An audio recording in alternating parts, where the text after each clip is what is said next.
230चा supply connect करण्यासाठी एलमध्ये positive आहे, means positive, N means negative.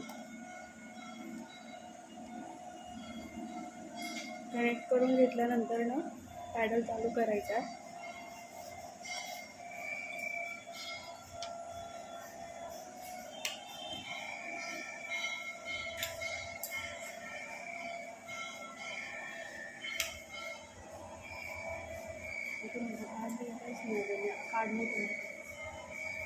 काढले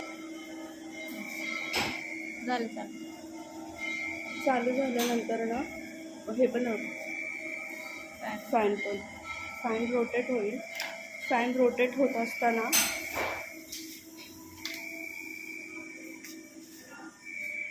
पोल आणि एन सीमध्ये आउटपुट दाखवेल. पोल आणि एन सीमध्ये दाखवेल. जेव्हा तुमचा पॅडल स्टॉप होईल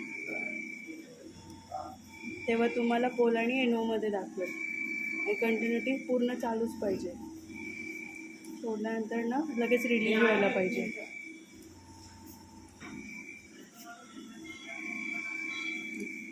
एवढंच.